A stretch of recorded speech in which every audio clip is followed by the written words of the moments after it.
ចឹងសូមបង្ហាញពីសម្ពាធក្នុងសន្តានាស្តាទិកករណីឬក៏យើងថាសន្តានាស្តាទិកនេះគឺជាដំណឹងក្នុងអង្គធាតុរាវអញ្ចឹងសម្ពាធក្នុងអង្គធាតុរាវនៅនឹងគឺបង្កឡើងដោយសារតែទម្ងន់របស់វាហើយរូបមន្តនោះគឺ P ស្មើ rho GH ដែល P នេះជាសម្ពាធភាសាអង់គ្លេស pressure ហើយ rho នេះជា mass មាត្រអង្គរាវ density G gravitation gravity បាទទស្សនិកដីជម្រៅ A ជម្រៅណាបាទអញ្ចឹងຂະຫນាតគឺជាប៉ាស្កាល់ហើយជម្រៅគឺម៉ែត្រហ្នឹងក្នុងករណីនេះវាបញ្ជាក់ຂະຫນាតហើយ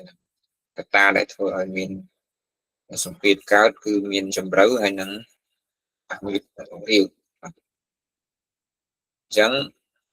លក្ខណៈគឺវាកើនឡើងទៅតាមជម្រៅហើយនឹងសម្ពាធមានតម្លៃស្មើករណីជម្រៅដូចគ្នាហើយវាមិនអាស្រ័យឬរូបរាងវត្ថុដែលផ្ទុកវាទេបាទ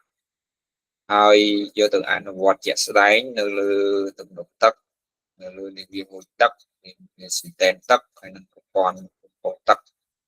អញ្ចឹងក្នុងករណីទំនប់ទឹកសាងសង់វាយើងដឹងពីសម្ពាធក្នុងជម្រៅកាន់តែជ្រៅគឺយើងអ្នកតែសាងសង់គឺគេសាងសង់ធ្វើម៉េចឲ្យបាតក្រោមទេវាទប់នឹងសម្ពាធក្រោមជើងក្រោមវារៀងក្រាស់ចាប់ផ្នែកខាងលើបាទហើយនិយាយមួយទឹកដូចគ្នាគឺយើងករណីមួយទឹកជ្រៅគឺយើងត្រូវបង្កើតជញ្ជាំងការពារឲ្យក្រាស់ទាំងស្តែនគឺដូចគ្នាគឺផ្នែកបាតខាងក្រោមនោះគឺធ្វើវារៀងក្រាស់ប្រព័ន្ធទឹកក៏មិនខុសគ្នាដែរបាទអញ្ចឹងនេះគឺជា